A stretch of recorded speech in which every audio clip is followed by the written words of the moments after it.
आज ऐसी चीज की बात करते हैं जिसे हर दिन पीते हैं भारत के लोग। दिन में 2 बार 3 बार और तो और 5 बार भी कम पड़े, ऐसी है वो चीज, चाय। सुबह ब्रेकफास्ट के वक्त चाय, अगर धूप बारिश और ठंड में काम कर रहे हो तो चाय, अगर दोपहर को सो के उठे हो तो शाम के वक्त चाय। ये तो कुछ भी नहीं, बहुत से लोगों को रात के वक्त चाय पीने की आदत होती है, खासकर सीनियर सिटीजन, बूढ़े लोगों को। इतनी पॉपुलैरिटी शायद ही किसी चीज को भारत में मिलती होगी। क्या है चाय की हिस्ट्री, कैसे और क्यों चाय इतनी पॉपुलर ड्रिंक बन गई, जानते हैं। पहली बात तो चाय भारत की है ही नहीं, मतलब कि चाय के पौधे तो उगते थे भारत में, लेकिन उस वक्त कोई नहीं जानता था इन हरी पत्तियों को चाय या टी बुलाते हैं। उस जमाने में भारत के अंदर चाय पीने का या पिलाने का कल्चर था ही नहीं। असल में चाय का कल्चर चाइना का है। चाइना से शुरू होकर अलग अलग कंट्रीज में ये फैलता गया। चाय का पहला जिक्र साल 618 से 907 के बीच में हुआ था। बताया जाता है कि उस वक्त चाइना में साल की पहली चाय की फसल काटकर किंग को डोनेट करने का रिवाज था। फिर बहुत से लोग इसे पीने लगे और धीरे धीरे बहुत से देशों में फैलती गई। इसका खुलासा उस जमाने के फेमस पोएट लुयू ने अपने monograph the classic of T में किया है। उस जमाने के चाइनीज फिजिशियन हुआ तो के अकॉर्डिंग चाय सिर्फ मेडिसिन के रूप में इस्तेमाल होती थी। उस वक्त चाइना पर शैन एम्पायर का राज था। चाय के बारे में एक और कहानी बताई जाती है। चाइना में शेनोंग नाम का फार्मर था। वो अलग अलग पेड़ पौधों के सैंपल जमा करके उनसे दवाई बनाता था। उन बनाई हुई दवाई को खाकर खुद के शरीर पर टेस्टिंग करता था। एक बारी उसने चाय की पत्ती को गर्म पानी में डालकर देखा। पानी का रंग बदलने लगा। उस पानी को उसने पीकर देखा। पानी को पीकर वो एकदम सरप्राइज हो गया। उसे चाय की पत्तियों का फ्लेवर अच्छा लगा। फिर उन पत्तियों को लेकर उसने अलग अलग प्रयोग किए अपने शरीर के ऊपर। वहाँ से उसे समझ में आया कि चाय की पत्तियाँ बहुत सारी बीमारियों के ऊपर एक एंटीडोट की तरह काम करती है। 13वीं सेंचुरी में चाइनीज लोगों ने पहली बार चाय बनाना सीखा, क्योंकि इससे पहले चाय सिर्फ मेडिसिन के लिए इस्तेमाल की जाती थी। उस वक्त चाय की पत्तियों को भूनकर स्टीम किया जाने लगा। ऐसा करने से चाय की पत्तियों में ऑक्सीडेशन की प्रोसेस रुक जाती थी। चाय की पत्तियां बाहर से काली और अंदर से हरी रहती थी। फिर धीरे धीरे चाइना में चाय पीने का कल्चर शुरू होने लगा। लोग चाय की खेती करने लगे। चाय के मेडिसिनल फायदे देखकर जापान ने पहली बार चाइना से चाय के 800 सीड्स खरीदे और अपने जमीन पर उनकी खेती करने लगा। इंडिया में साल 1836 में चाय का कल्चर आया। इस वक्त भारत पर ब्रिटिश ईस्ट इंडिया कंपनी का कब्जा था। उस वक्त British east India company China से चाय इंपोर्ट करती थी। कुछ सालों तक ये सिलसिला ऐसा ही चलता रहा। अचानक चाइना ने ईस्ट इंडिया कंपनी को चाय एक्सपोर्ट करना बंद कर दिया, क्योंकि चाइना का कहना था कि एक्सपोर्ट किए हुए माल के बदले में सिल्वर या गोल्ड लेंगे। इसमें ईस्ट इंडिया कंपनी का घाटा था, इसलिए ईस्ट इंडिया कंपनी को यह बात मंजूर नहीं थी। जो ब्रिटिश कंपनी भारत का सोना लूटकर चली गई, भला वो कंपनी लूटा हुआ सोना किसी दूसरे को क्यों देगी। अब चाय का भारत में आना बंद हो गया। फिर ब्रिटिशों ने चाइना के अंदर अफीम की स्मगलिंग करनी शुरू कर दी।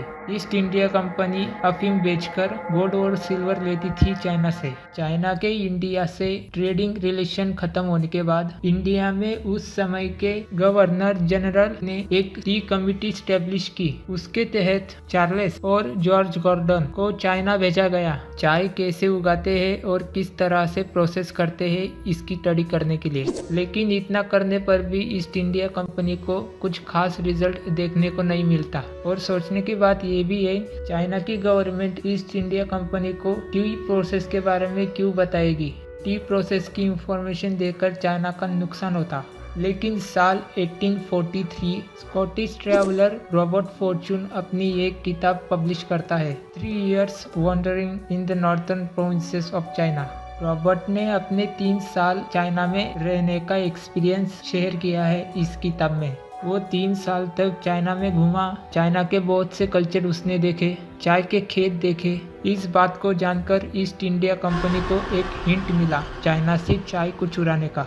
ब्रिटिशों ने रॉबर्ट फॉर्चून को उसके हिस्से का कमीशन दिया और कहा कि वो चाय की स्मगलिंग करके भारत में लेके आए। ब्रिटिशों ने अपने यहाँ काम कर रहे नौकर को चाइना भेजने की तैयारी की। नौकर को चाइनीज आदमी की तरह दिखना जरूरी था, इसलिए खास मेकअप आर्टिस्ट को बुलाया गया चाइनीज मेकअप करने के लिए। किसी को पता नहीं चलने वाला था ये जासूस ईस्ट इंडिया कंपनी का आदमी है। वो शंघाई, हंगजाऊ, वुइशान, जीजियांग और अनवुई तक मिस्टर सिंगवेंग नाम से चाइना में नकली ट्रैवलर बनकर घूमता रहा। वो चाय के 13,000 प्लांट के सैंपल्स और 10,000 बीज कलकत्ता के रास्ते से भारत में लेके आया। कुछ साल बीत जाने के बाद रॉबर्ट ब्रूस और मनीराम दीवान, इन दोनों को आसाम और दार्जिलिंग में कुछ चाय के पौधे दिखाई देते हैं। ये बात ईस्ट इंडिया कंपनी के लिए बड़ी सक्सेस थी। अब वो चाय के पौधे भारत में उगाकर उन्हें एक्सपोर्ट करके बिजनेस कर सकते थे। वहाँ से भारत में चाय की खेती करनी शुरू हुई। आज के टाइम भारत वर्ल्ड में सेकंड लार्जेस्ट प्रोड्यूसर है टी का। चाइना पहले नंबर पे आता है। 2011 में असोचम ने एक रिपोर्ट रिलीज की कि इंडिया वर्ल्ड का लार्जेस्ट टी कंज्यूमर देश है। पूरी दुनिया में से अकेले भारत में ही 30% से ज्यादा लोग चाय पीते हैं। चाइना के बाद इंडिया चाय का सेकंड लार्जेस्ट एक्सपोर्टर है। पहले गर्म पानी में चाय के पत्ते उबालकर उसे पिया जाता था। जैसे जैसे भारत बदलता गया वैसे चाय पीने के और बनाने के तरीके भी बदलते गए। आज के टाइम दूध के साथ मसाले डाले जाते हैं, इससे चाय का स्वाद बढ़ जाता है। चाय में एंटीऑक्सीडेंट प्रॉपर्टी होती है, ये बॉडी के अंदर हार्मफुल फ्री पार्टिकल्स को खत्म करती है। इसकी वजह से धीरे धीरे हार्ट अटैक और कैंसर जैसी बीमारी का खतरा कम होने लगता है। चाय डाइजेस्टिव सिस्टम के लिए अच्छी होती है। भारतीय चाय में मसालों का इस्तेमाल होता है। उन मसालों में कार्बोनेटिव प्रॉपर्टी होती है जो डाइजेस्टिव सिस्टम में प्रॉब्लम्स को कम करने में मदद करती है। चाय में डाले हुए मसाले, खासकर इलायची और दालचीनी की स्मेल नाक से होकर ब्रेन तक सर्कुलेट होती है। उस वजह से ब्रेन बॉडी के सेंसर्स को रिलैक्स होने का मैसेज भेजता रहता है। मन और शरीर में शांति सी महसूस होती है। चाय बहुत सी बीमारियों का रामबाण इलाज है। इस बात का जिक्र भारतीय आयुर्वेदा में अक्सर किया जाता है। नेशनल सैंपल सर्वे ऑर्गेनाइजेशन के अकॉर्डिंग भारत में 15 टाइम्स ज्यादा चाय कंज्यूम की जाती है एज कम्पेयर टू कॉफी। चाय के पौधों पे लगी पत्तियों को काटकर उन्हें यूज में लाया जाता है। चाय का प्लांट कुछ इस तरह से दिखाई देता है। जनरली इन हरी पत्तियों को चाय की पत्तियों से ही जाना जाता है, लेकिन इनका साइंटिफिक नेम कैमेलिया सिनेंसिस है। ऐसे पौधे खासकर एशिया और सब ट्रॉपिकल क्लाइमेट्स में पाए जाते हैं। इन प्लांट्स के लिए जरूरी होता है कि मिट्टी थोड़ी ढीली और डीप हो। इन पौधों की खेती करने के लिए हाई ऑल्टीट्यूड का क्लाइमेट अच्छा माना जाता है, जैसे कि भारत में आसाम और दार्जिलिंग है। इन चाय की पत्तियों में ऑयल, पॉलीफेनॉल्स, कैफीन, ये 3 एलिमेंट्स मौजूद होते हैं। जब आप सादी चाय पीते हो जिसमें दूध, शक्कर, मसाले कुछ भी नहीं हो, ऐसी चाय में अरोमा मतलब जो सुगंध आती है और उसे पीने के बाद कड़वा सा टेस्ट फील होता है, वो चाय में मौजूद ऑयल की वजह से आता है। चाय में मौजूद पॉलीफेनॉल की वजह से बहुत से हेल्दी बेनिफिट मिलते हैं बॉडी को। कैफीन से बॉडी को एनर्जी मिलती है। आज चाय पूरी दुनिया में फेमस है। हर जगह चाय का टेस्ट अलग मिलता है। अगर किसी कंट्री में चाय पी रहे हो तो वहाँ पे उसका टेस्ट अलग मिलेगा, फिर किसी और कंट्री में अलग मिलेगा। भारत में भी बहुत से हिस्सों में चाय का टेस्ट अलग मिलता है। चाय के बहुत सारे टाइप्स हैं, जैसे कि green tea, black T, yellow T, oolong T.